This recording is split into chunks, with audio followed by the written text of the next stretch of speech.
Whoa, you're back. We're back. Hey, thanks for staying with us. Or if you left, whatever. Fuck you. So we're back. Still talking to Kubz and Dentist about Huma. That's a good conversation, right? Good time. Jacob's having a good time. Everyone's having a good time here.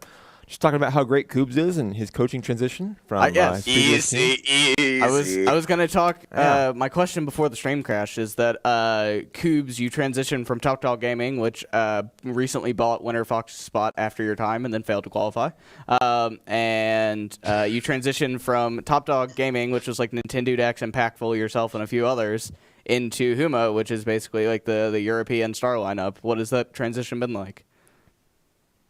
The Top Dog thing just wasn't my cup of tea after Nintendo left and Impactful left. That roster to me, when we had KT Smurf, it was looking good. When we had EU junglers trying out, it looked good, but that roster eventually deteriorated to a point where I didn't have faith in it, and I didn't feel like it was a good spot for me in general. So it wasn't like I left and had this on the table. I took my ball and came home because I didn't think it was working out with Top Dog, and I mean, you can see it didn't work out for them. So eventually, Carl kind of messaged me and was like, do you want to do this? And I was like, well, yeah, like it'd be crazy to look at a roster and see 3 players who I've worked with in the past, Santorin, Godbro, Holy Phoenix, 3 players who I've worked with before for extended periods of time. It's a good roster, and I think that with time and with the duration of this split, the team will get to a point where it will be pretty obvious how strong they are, as opposed to right now what some people are saying. Just fucking say it. We're going to hit LCS this year, no matter what. Please don't say that I do. That's the goal, and I finished 3rd in one Challenger Series. I finished 2nd last year. So I'm hoping that this year I finish 1st. And with this team, I think it's very possible. And I think we're just going to have to see how it plays out. Why stop at LCS? Why not go full Origin? Go all the way. What's stopping you? No, we don't go all the way because quite realistically, as of right now, I see Millennium stronger than us. So, but this is just my opinion because I'm not, I don't want to be too delusional, but I think everyone but Millennium will be fairly easy for us. You don't have to comment this, Kubz, but I just think it's going to be curb storms. And Millennium, who we're going to face tomorrow, is going to be the only real test for us in Challenger Series. And with that said, I think the roster has the potential to develop into something really great on an LCS level. So, Kubz, just so you know, curb stomps expected in every game except for past Millennium. Yeah. Just so we're clear on that. But even in the games that aren't curb stomps, I'm just going to drag the game to 50 minutes and mentally just break the other team because, late game. Yeah. So you mentioned EU. You mentioned EU junglers. If I'm not mistaken, one of those was Trowen, who is now the jungler for Copenhagen Wolves. You guys will obviously be playing them this split. Expectations versus Copenhagen Wolves. And Carl, that's your old team. So curb stomp apparently. It's a great team. I heard a curb stomp. Yeah, curb stomp. It's a great team. As I said, they have a star-packed lineup. I really believe that Soren is still I initially wanted to have Soren on this team, but he already signed with Copenhagen Wolves. Soren is a close friend of mine. I love that guy to death, and he's a brilliantly talented player. But I do believe that our overall environment is better. Just as a professional organization that gives our players the lead against them. We're gonna take this really seriously, and I don't expect much of Copenhagen Wolves. Holy Phoenix versus Pinoy. Thoughts? Curb storms. All curb stomp. Again, curb stomp against everyone except for Millennium. Only Millennium, and even still, probably kind of a curb stomp, right? A little bit of a curb stomp? No. Chris is an amazing AD carry, but I just think so highly of Holy Phoenix. You guys don't believe. What I've seen from that guy is honestly mechanical wise on a forgiven level, and I've only said that about one other guy, which is Freeze. Just from mechanics, that guy is already in the top 3 of Europe. He just has to get the brain for it, and that's why we got Kubz. Kubz, you mentioned the frustrations of Top Dog Gaming trying to qualify, get along the road towards Challenger Series, and eventually LCS.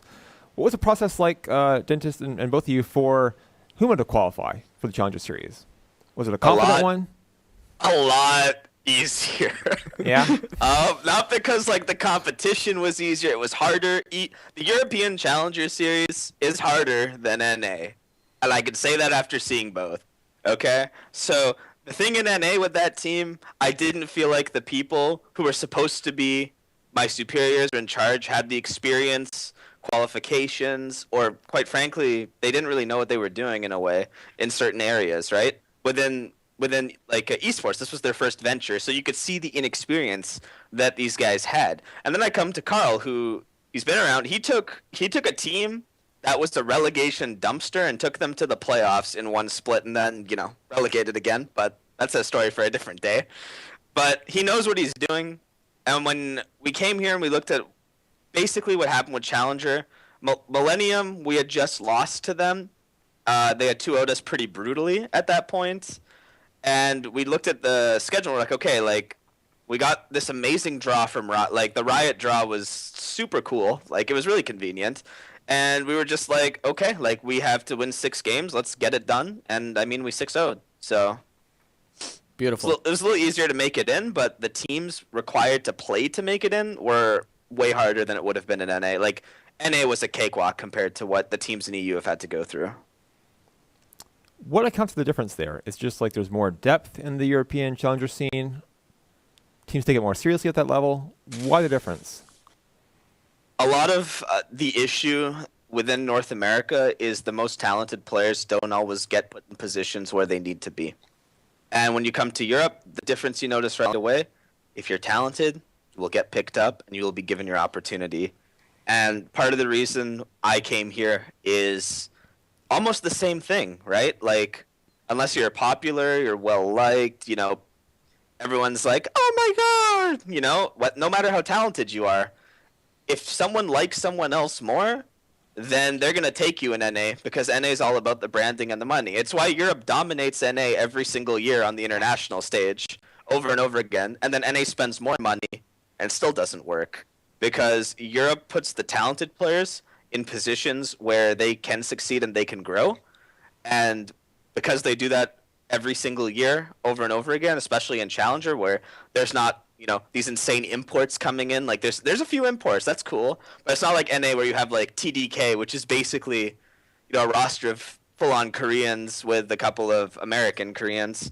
So basically it's just that the talented players are here in EU. There's more of a pool of talent that are ready for Challenger as opposed to NA, where some of the players are still very raw.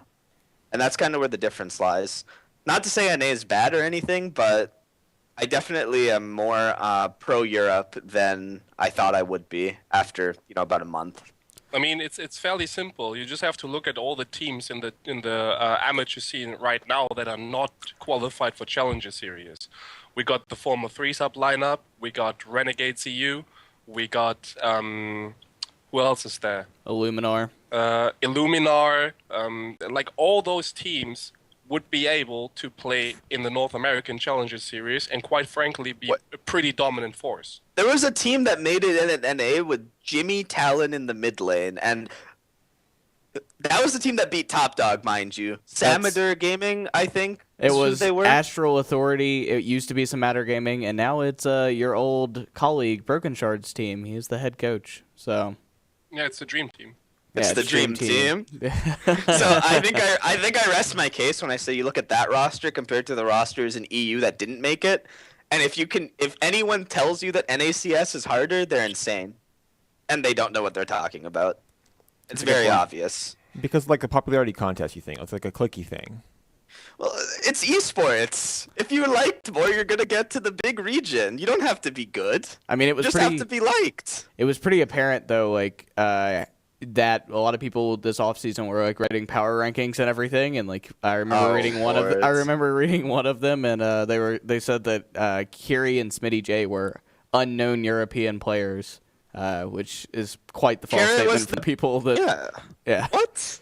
Yeah. Yeah, you see what I mean? Like the perspective on NA is they look down on the other regions because like it's NA, there's money, it's a pride thing.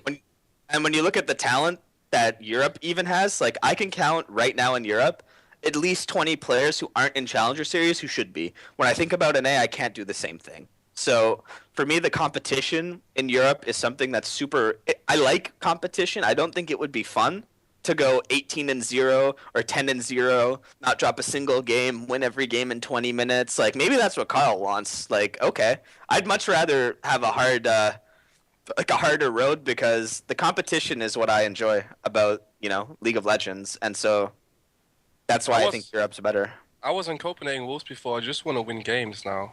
Like, I don't care about the rest. Yeah, I think Kyle would be more than happy with 10-0 in 20 minutes every game.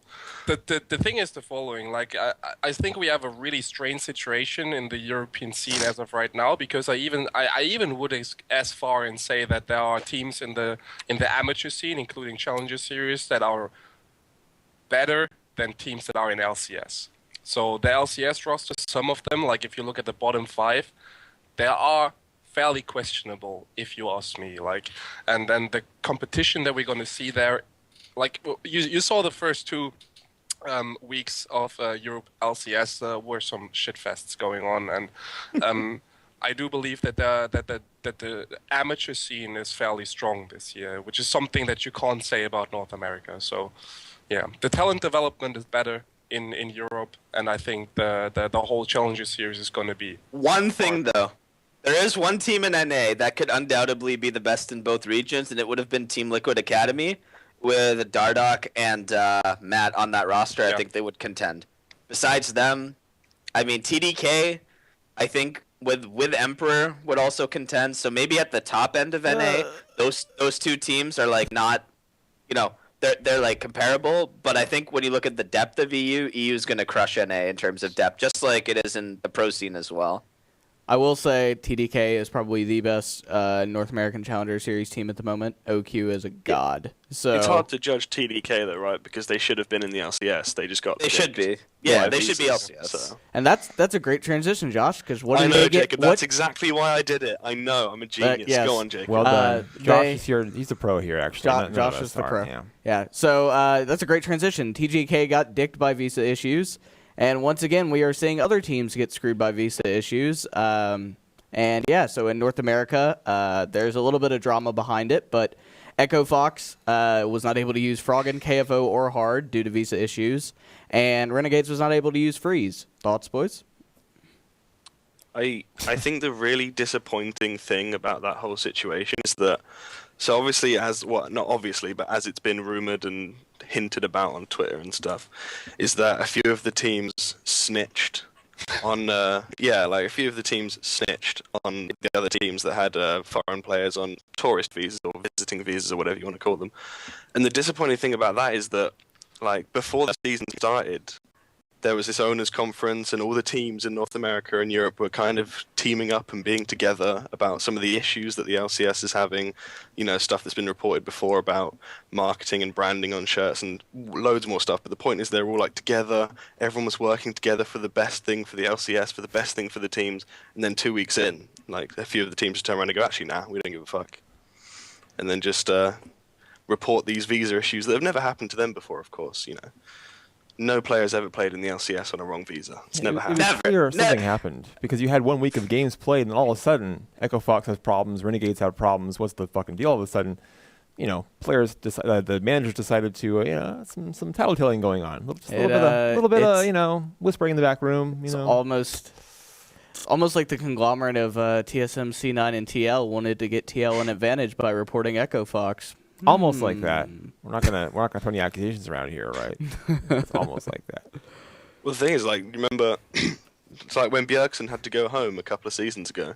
He wasn't just going for like a family visit. He wasn't going home for like his birthday or anything like that. Like, he had to go home because he had to renew his fucking visiting visa. So there's no clean underwear left. Yeah, exactly. He had to just pop back to Denmark just for a fucking about, And that's the thing that really grinds my fucking gear, because now I like Diamond Prox is like close to having to like just retire, end his career and retire, because the German government apparently does not see League of Legends as a job worth giving a working permit for. And now suddenly he has to have a working permit to work on Riot Stage. How the fuck can that not be known for like at least season fucking 3?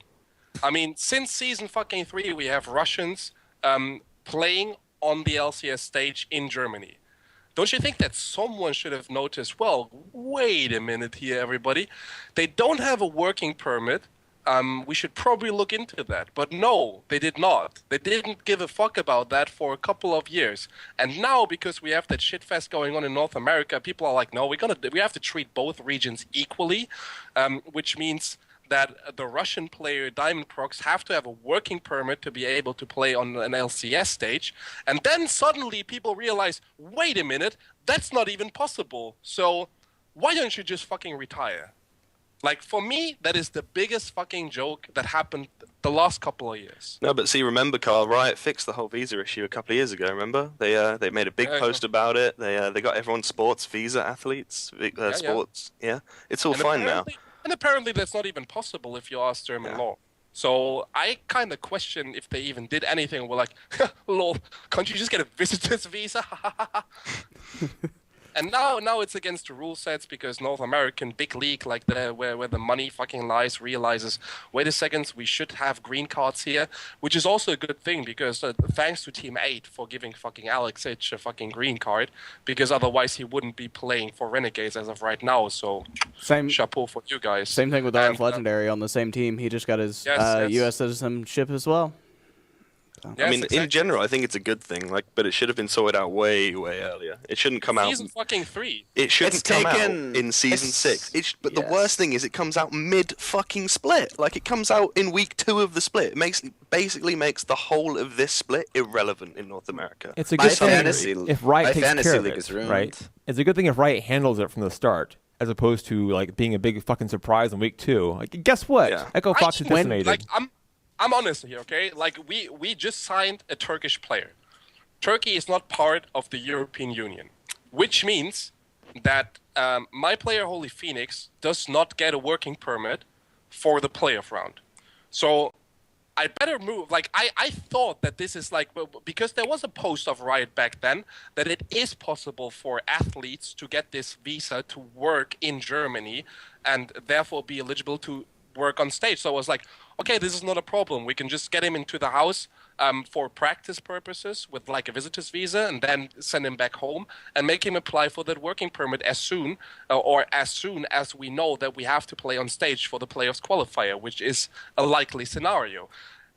Right now, it seems that even if we do hit the playoffs and we need him on stage, there's no way by Riot ruling to get him on stage because he won't get a working permit. Like, we know that now. Like, that should have been known way back. So what is the solution there? Like, is there a solution there, I should say? There's not a solution that I can say publicly, but I'm going to find a fucking solution. Okay. So will curb stomps be involved, Dentist? Curb stomps will be involved. Head stomps. The thing is, that Riot have left it way too late for there to be a solution now. Like, I don't know why.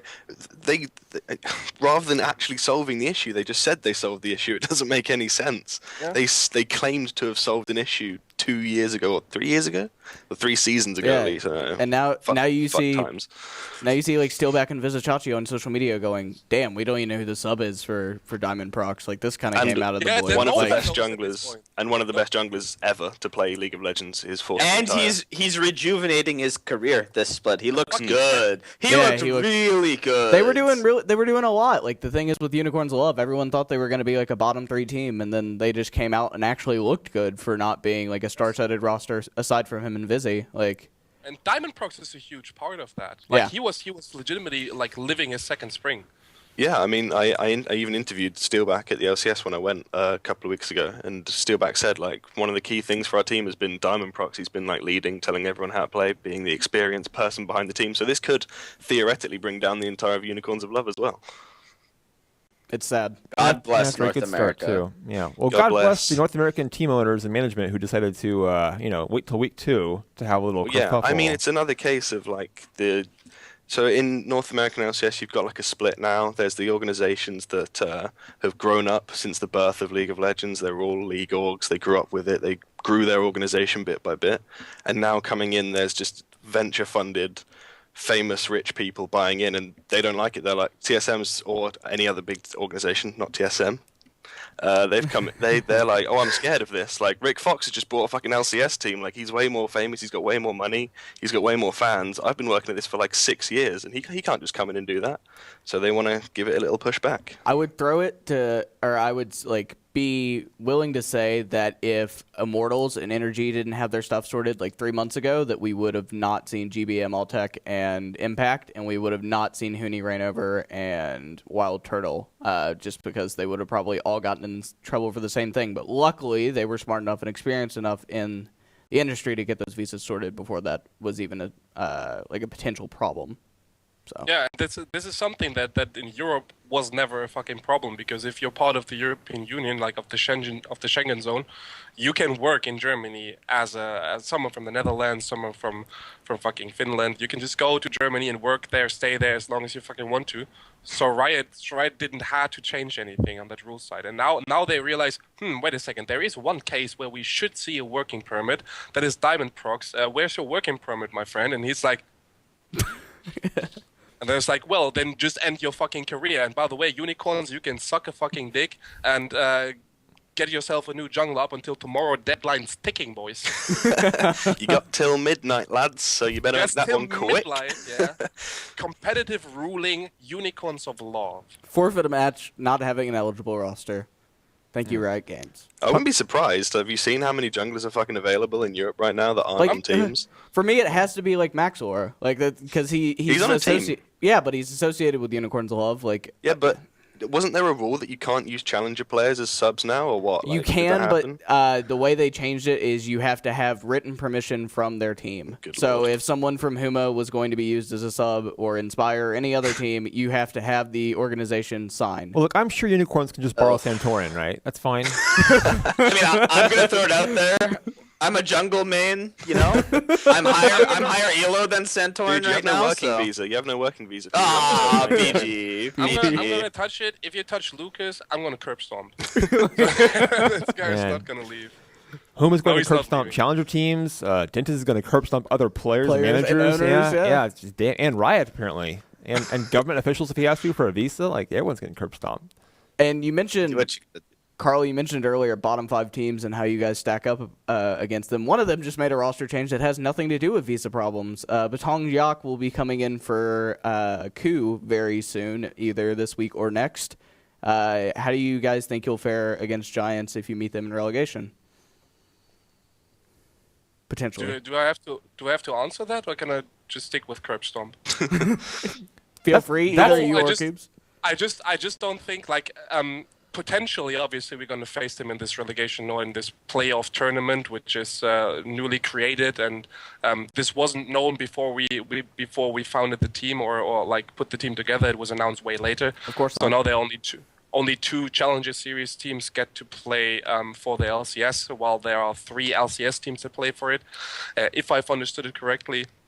Which means potentially we're going to face Giants in those playoffs. And you can obviously never say how it's going to look like in 2 to 3 months. Like, this is something that you just can't say that. Like, someone could break his fucking arm and then we're not able to field him. So you don't know. But if we would have, if we would have to play them right now, I don't think it would be much of a problem.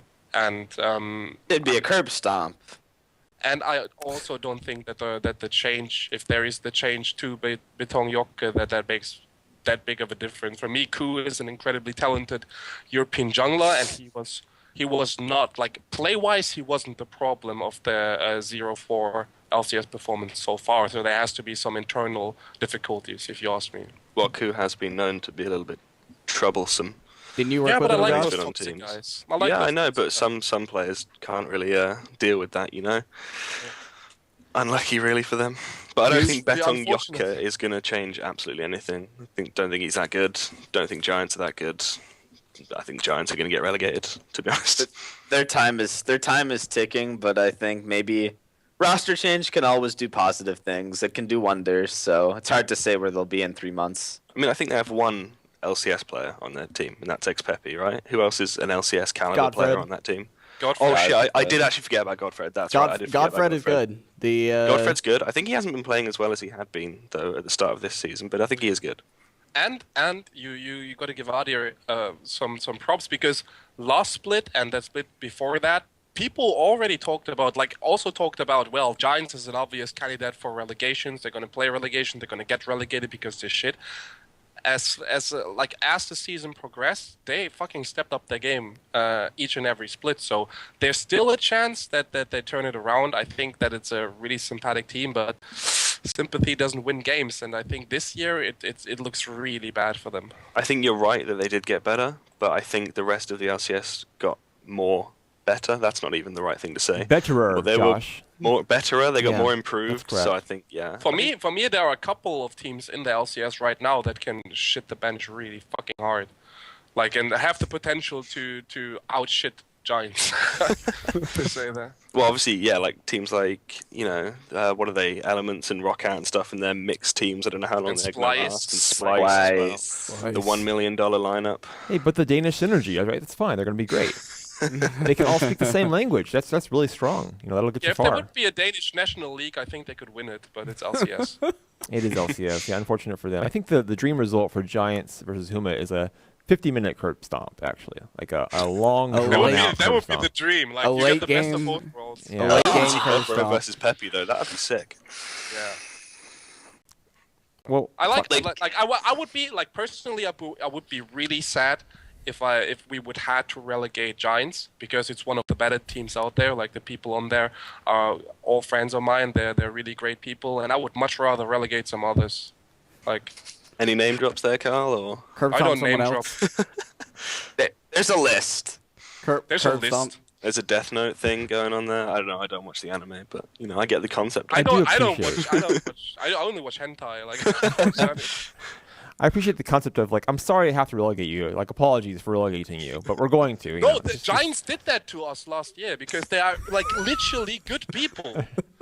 They were so sad before the games, and then after the game they were as destroyed as we were. They're like, oh my god, XPP came, hugged us all, and was like, I'm so sorry for you, I'm so sorry. They're really good people. I don't want to relegate them. They can stay in LCS. There are other candidates out there that I want to get the fuck out. Curb stomp on our way. Yes, for example, but I don't think we can relegate him. I could in a cage, but... Well, speaking of relegation teams, I believe Origin's 1-3 to start. I think they probably won't get relegated. I'm guessing that they're not going to be a relegation team. But what is wrong with Origin, since we have our experts here to tell us and illuminate for us the problems in this team? Hermit! I mean, XPK retired. That's the real problem, right? It is, yeah. Oh no, wait, sorry, he Wait, didn't no, he retire. didn't My bad. retire. He's just on the bench. You That's fucking my bad. I liar. wonder Come when on, they're going to then. bring him back in, though. I wonder when XPK is going to play again. Maybe if they have some visa issues, they could bring him back. Oh my god. So soon. I know. They just look lost. They look lost when they play the game. They get through the early game, they hit the mid game, and they run into that problem that if you're an elite team, you don't have that problem. They don't know what to do in the mid game. I wonder elite who could fix that, Kubz. Yeah. I wonder what profession there is for LCS teams that could Yeah. fix that. I wonder It's which so one they just weird. got rid of as well. Yeah. Oh, man. I mean, when you have to fix it, I think you just talk to the players and no one else usually, right? Isn't that how that Yeah, works? I mean, Well, if you say if you just I totally buy the concept of most coaches in the Western scene are pretty bad. impactless. Yeah. I was one of them. I don't think I had any big impact on how Copenhagen Wolves played on the field. I was more behind the scenes and didn't really influence them in any of the splits when it comes to their play. But the same goes for a lot of other people who call themselves head coach out there. But as Soa said, that Ducky, for example, is someone who's a really good analyst, and I don't see much of a difference. A team like Origin with so many veterans, they don't need someone to tell them when they have to go to bed. They don't need someone who has to tell them, well, be careful with your money, don't waste it all for this fancy pants. Do something drink soda. smart with it. Yeah, don't drink soda. They don't need that approach, like that Daler approach. They need someone to tell them what the fuck they did wrong and how they could do that better. And Ducky is one of those persons with the best in-game knowledge as Western coaches. So he was beneficial, and the same goes for Hermit. Hermit is a brilliant analyst and therefore fitted the coaching role for Origin fairly well. And right now, I don't know if it's if you would ask any of the Origin players, they wouldn't say, nah, it's not because of lack of coaching or because of coaching in general. It's just I don't know. Maybe it is. they're very stubborn with what they believe.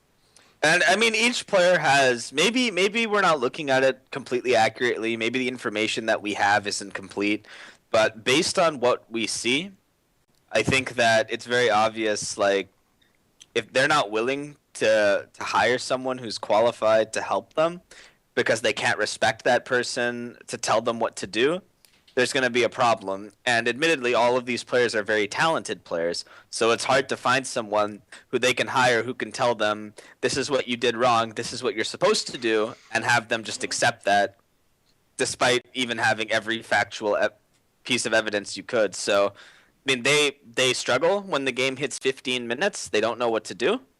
Last year, it was a lot easier to play mid-game because you can just clear waves and play the 5 Drake game, so they could get away with it, or the game had snowballed so out of control for them that they were fine.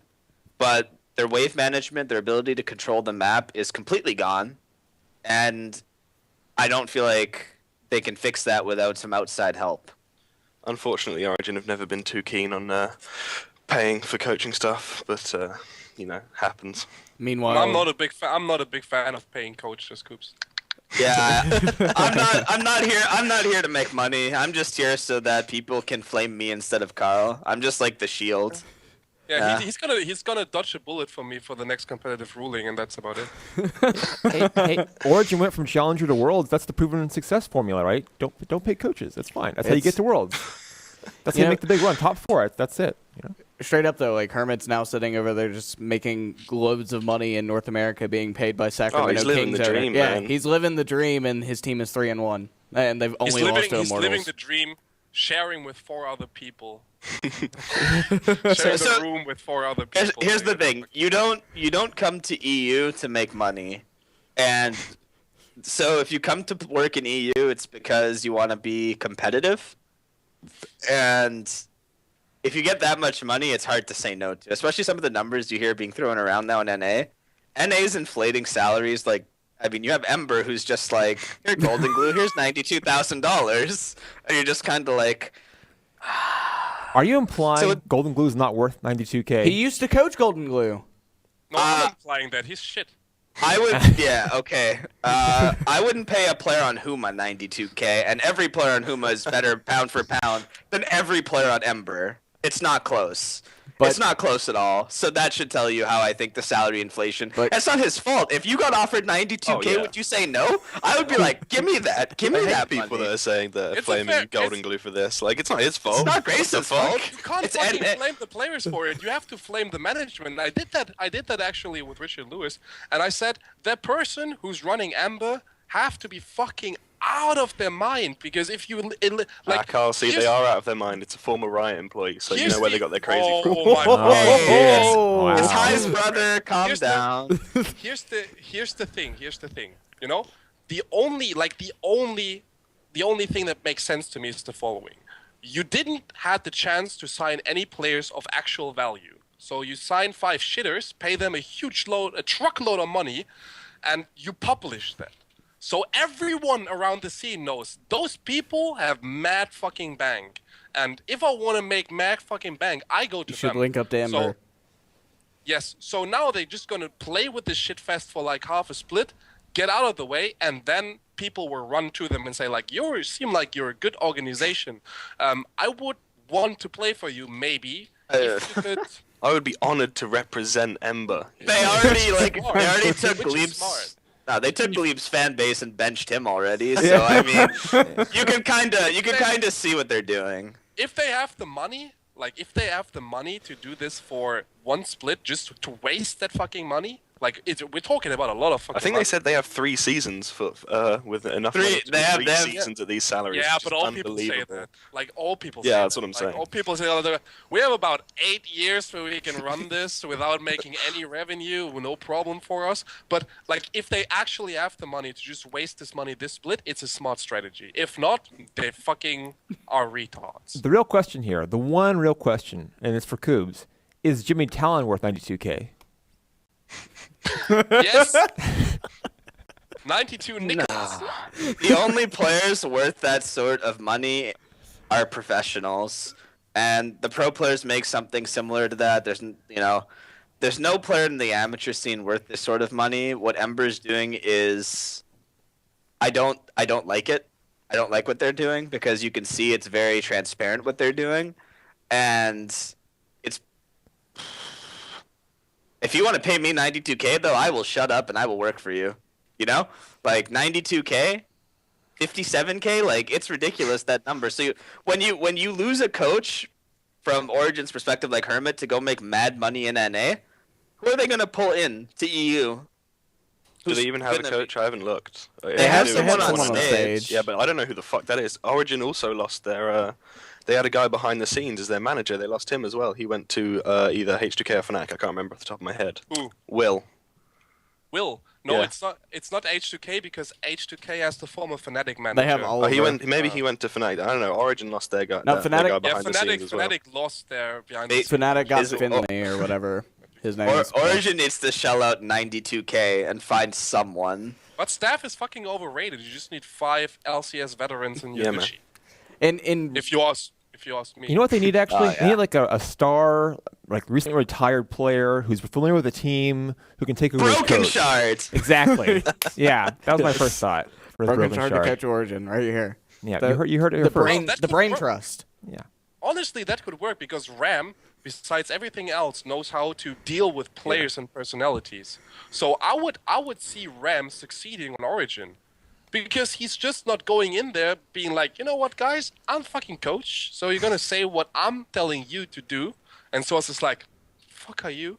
He's just going in there and be like, what up, boys? Let's get some fucking Subway now. And that works. That's It right. works. Like, he knows how to deal with people and he knows how to deal with personalities. So long as he doesn't have to tell people what to do, like, too much within the game, but the stuff he does say, it actually be helpful. Memes aside, it would still be funny though. Oh, I'm not memeing here. Like, I'm dead serious. I think Broken Shot could succeed on Origin. But even Broken Shard is going to NA for a fat paycheck. So I mean, like, what do we The got dream. here? Like, It's a dream team. Who doesn't want It to is the coach dream. that team? The dream honestly- team. Kubz, I'm asking you, if you had the chance to coach that team, if you had the chance to coach that team, I would be on the next plane to LA. I'm sorry, buddy. I gotta coach the dream me team. too. Me too. Jeez. If only they Oh. had Jimmy Talon, that would be the dream. and But- Chorong, Balls' cousin, How one balls does and two how balls. does like, Slushy lose lane 4 times to that guy? What an animal! My God, that's so bad. Like former LCS player, like just single-handedly relegated my team 1v9.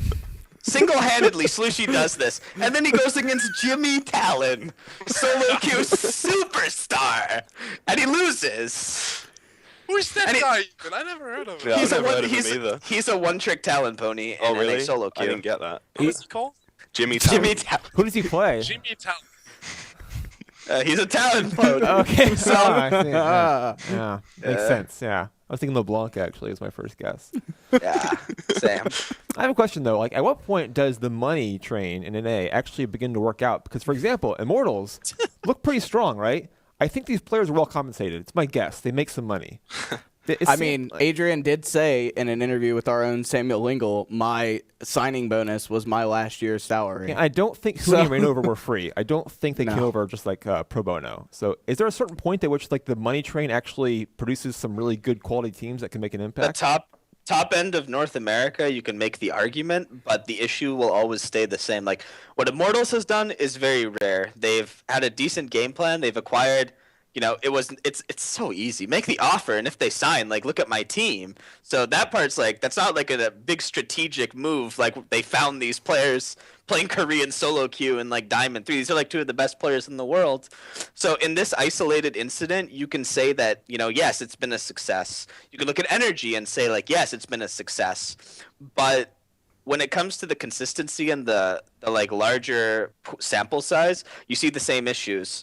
A lot of money being thrown around, a lot of people not knowing what they do, and a lot of people choosing people they like over people they need.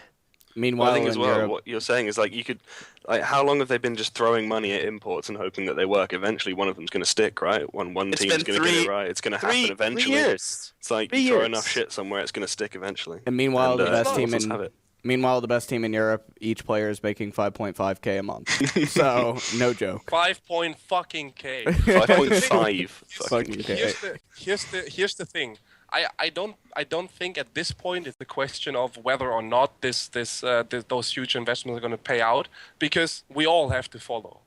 Like, everyone kind of has an idea of what money can be made in North America. So the European scene, at one point or the other, has to just top up their game, and we're seeing it in challenges here with this team. Like Huma players don't earn like little money, to say the least, for a challenger series. But like when I got into esports, that's only 1 fucking year ago. Like, players were like, everyone had the equal amount of salary, and it was like 1,000, and you're Gucci. Like, you get a professional LCS team for 1,000 equal salaries each players. Congratulations, live the dream, boys. Here's a house. Dude, I remember literally a year ago getting an offer I got an offer to run a challenger team for 400 euros a month. Yeah. And I was like, damn, dude, that is like some of the best salaries in the challenger series. When we got Lowland Lions, like when we approached the Lowland Lion teams and signed them for Copenhagen Wolves, it was like, how much do you get from Lowland Lions? And they were like, I'm not getting anything. We get like mouses, and not even the mouses are arriving. We're like, you know what? We're gonna pay you 500 fucking euro a month. And they were like, wow. That was like a year ago. And now you are in Challenger Series, and you're like, let me see if I'm signing this 5,000 euro contract with you. Let me talk to my lawyer. Let me get the signing bonus. Let me get this clause added in. But that would be good if they would actually talk to lawyers before they sign fucking contracts. Oh, that would be... That's a different... Yeah. Life lesson, please. Read. Or pay. I got subtweeted. Nice. Anyway. Broken shirt subtweet. Anyways. Maybe Riot will help out. I saw they get that 1.6 billion approximately in revenues from some financial report estimated that. Maybe Riot's going to come in and just give everyone more money. You think so? Is that going to happen? Actually, seems like Riot's taking away all the money and putting it in the responsibility of the organizations. So the rumors have it, but we'll see how that develops. It's almost like Riot uses LCS and Challenger Series as a marketing product for their game. Well, it is a marketing tool, to be clear. It is a marketing tool, but you can invest more money in it, perhaps, and raise the quality of it. But you make enough money in return, I think. The stipend is literally possibly going. I don't know if it's gone or going, but that's what they're talking about, is taking the stipend away. So Riot have zero investment apart from, well, what would it be? Hosting the venue, I guess? Yeah, the production of the broadcast and things like that. And to be fair, it's $12,500 and like 15,000 euro right now. Or no, other way around. 15,000 US dollars, 12,500 euros per player, the stipend is at the moment. So. Was it up or what? I know in Challenger Series it got up, but got it up for LCS because last year it was like 10,000 euro. I believe it's like it's up, but what Josh is talking about is it going to the organizations instead of the players directly.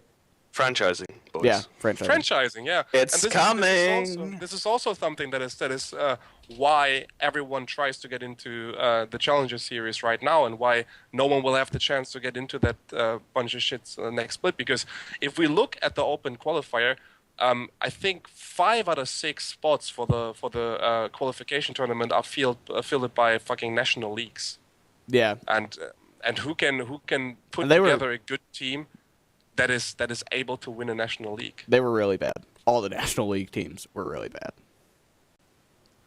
Well, the franchises are coming. The franchises are coming. I saw Hyde speak about it, actually, talk about how the teams in the LCS are all nervous right now to stay in the LCS because, you want to have one of those franchise spots. You don't want to get relegated now. It'd be a worse time to be locked out of franchising. Just make sure that you report your fellow LCS organization for tourist visa issues, and that won't happen to you. That's the first step to take towards having a franchise, is report your fellow esports organization for having a player from a different country without a visa.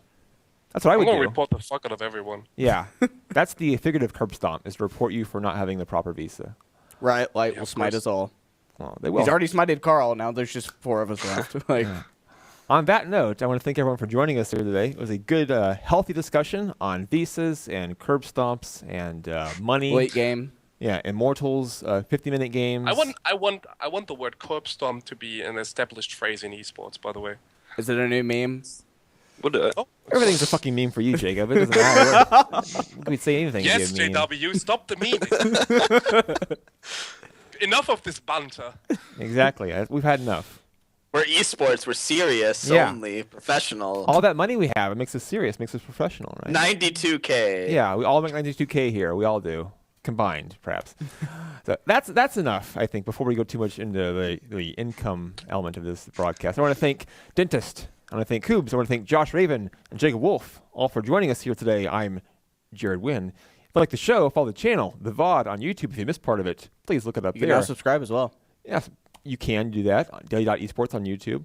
Facebook, Twitter, .esports. Like us there. And, of course, for the best in news and reporting and all of esports, daily.com. Back tomorrow for Best of 3, the best fighting game show on the planet. We'll see you then.